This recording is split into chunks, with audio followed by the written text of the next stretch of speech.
Assalamualaikum warahmatullahi wabarakatuh.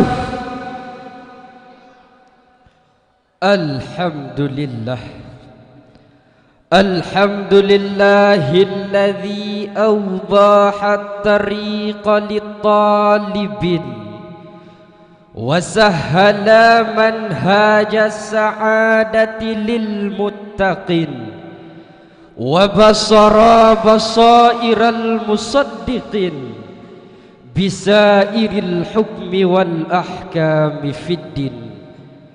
Ashhadu an la ilaha illallahul malikul haqqul mubin wa ashhadu anna sayyidana Muhammadan abduhu wa rasuluh shadiqul wa'dul amin.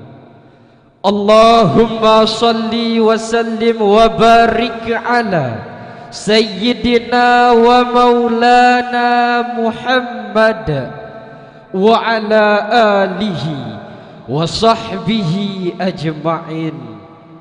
Faqala Allah ta'ala fil Qur'anil Karim, a'udzu billahi minasy syaithanir rajim.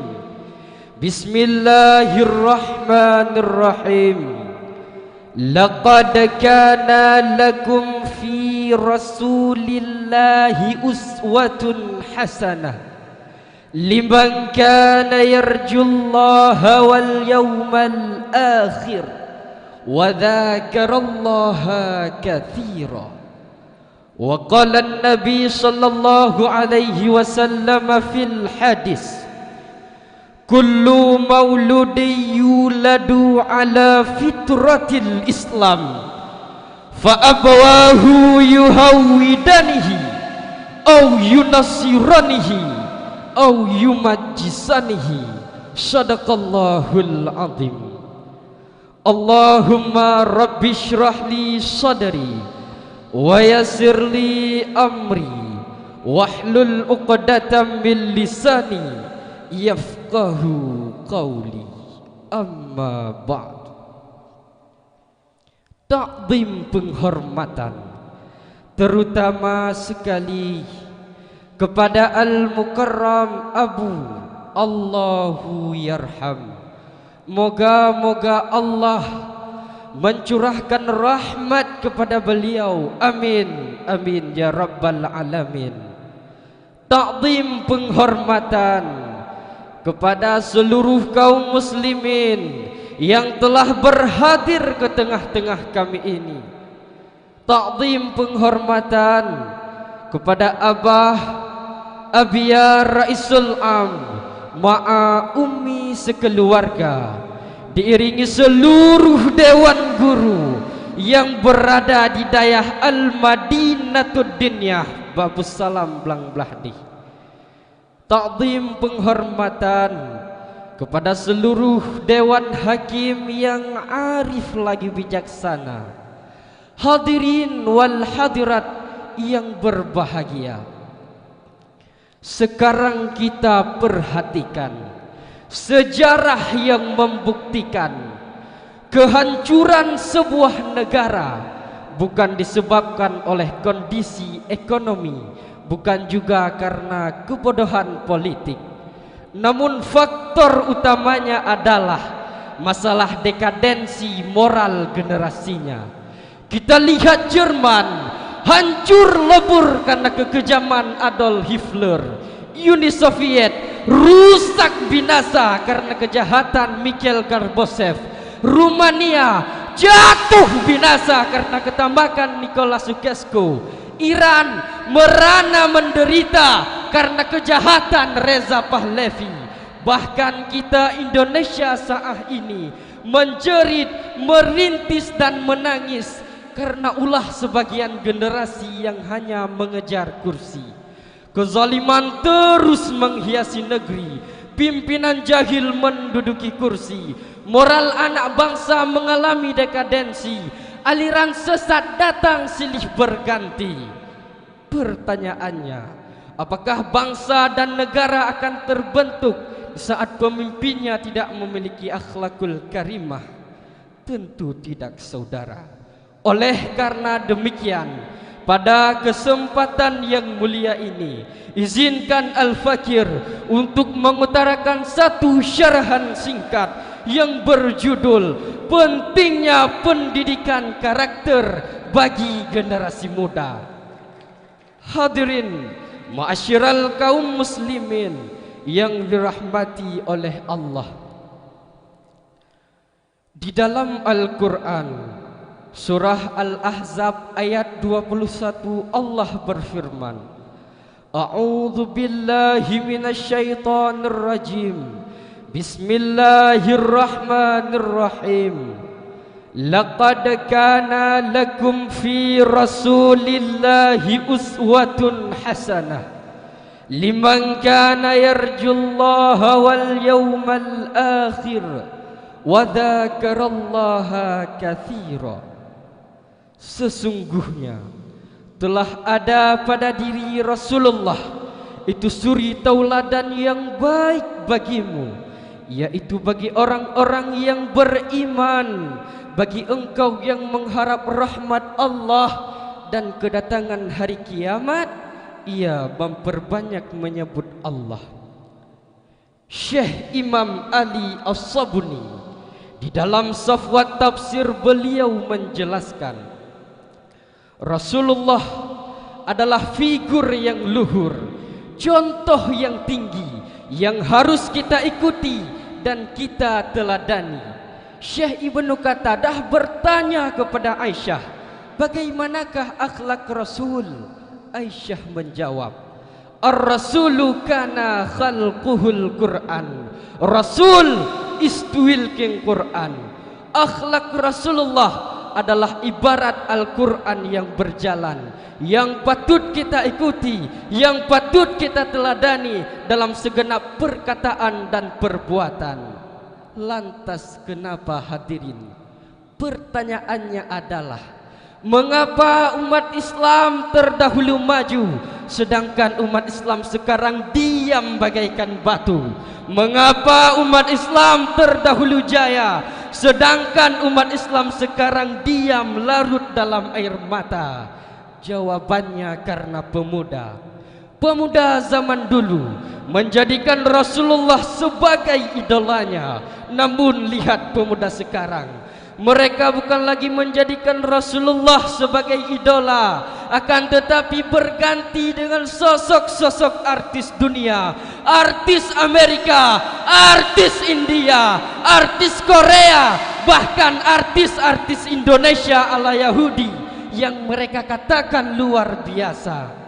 Beginilah jadinya di saat generasi yang tidak pandai bercermin pada sejarah, maka akan melahirkan generasi-generasi yang pongah, yang berjiwa kadal, bermental dajjal, yang berjiwa tupai, bermental keledai, yang berjiwa raksasa, bermental gorila, yang akan menerkam, menyiksa dan memangsa. Hadirin kaum muslimin yang dirahmati oleh Allah, pemuda zaman sekarang adalah kita yang berada di era globalisasi. Kita berada di era yang beracun, era yang rabun, yang membuat larangan-larangan Allah menjadi samar, sehingga seorang pemuda yang diberikan pangkat ustadz oleh masyarakat di saat hanyut dalam irama dekadensi, maka jadilah panggilannya ustadz pengkhianat. Apa jadinya di saat dekadensi menghantam pemimpin di negara kita? Uang yang seharusnya digunakan untuk tempat ibadah malah dipergunakan untuk foya-foya. Uang yang seharusnya digunakan untuk tempat pendidikan malah dipergunakan untuk anak keturunannya. Uang yang seharusnya digunakan untuk kemaslahatan rakyat malah dipergunakan untuk anak keturunannya, sehingga pembangunan terhambat, pendidikan tersumbat, rakyat semakin hari semakin melarat, hukum hampir sekarat, hutang pun berlipat-lipat. Maka sangatlah penting yang namanya pendidikan bagi generasi muda. Namun pertanyaannya adalah, di manakah pendidikan tersebut dimulai? Apakah dari fakultas-fakultas ternama atau di sekolah-sekolah tertinggi di dunia? Tidak, hadirin. Pendidikan dimulai dari ruang lingkup keluarga, yakni kedua orang tua. Sehingga baik buruk anak ke depannya tergantung baik buruk pendidikan di masa kecilnya. Maka jangan heran wahai saudaraku, semakin hari anak semakin murka kepada Tuhannya, semakin hari anak semakin murka kepada kedua orang tuanya. Titik letak hati nuraninya anak sangatlah jauh dari nilai-nilai agama. Lihatlah kembali bagaimana pendidikan di masa kecilnya. Maka janganlah anak yang menjadi target kesalahannya. Di saat anak menghancurkan agamanya, saat anak mendurhakai jasa kedua orang tuanya, membantah, menendang, bahkan tak jarang anak yang rela membunuh kedua orang tuanya. Di saat anak melakukan perbuatan sekejam itu, siapakah yang berhak untuk dipersalahkan? Apakah bupati yang akan kita salahkan, atau Bapak Presiden yang memiliki pangkat dan wewenang di dalam kepemimpinan? Baginda Rasul Muhammad menjawab di dalam sabdanya, kullu mauludi yuladu ala fitratil Islam fa abawahu yuhawidanihi au yunassiranihi au yumajjisanihi, rawahul Bukhari wal Muslim. Tiap anak terlahir dalam keadaan fitrah. Kedua orang tuanya lah yang mengyahudikan anak-anaknya, kedua orang tuanya lah yang menasranikan anak-anaknya dan memajusikan anak-anaknya.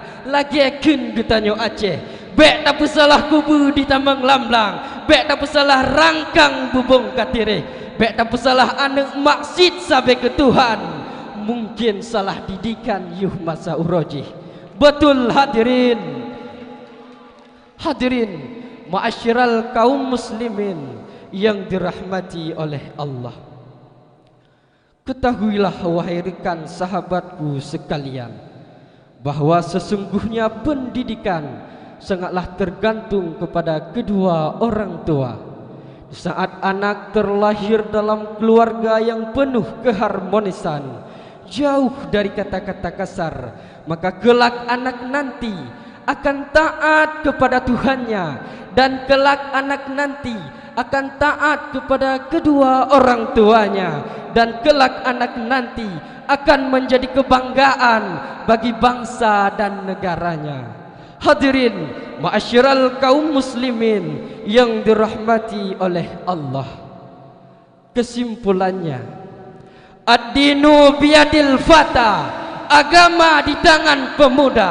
Rusaknya negara dan bangsa tergantung bagaimana pemuda yang berada di dalamnya. Terbentuknya karakter yang baik bagi generasi muda juga tergantung bagaimana pendidikan di masa kecilnya. Hadirin ma'asyiral kaum muslimin yang dirahmati oleh Allah, mungkin hanya sedemikian dan demikian yang dapat Al-Fakir sampaikan. Lebih dan kurang Al-Fakir mohon maaf. Ilal liqa' ma'as salamah warridha'i wal inayah, wabillahi taufiq wal hidayah. Wassalamu alaikum warahmatullahi wabarakatuh.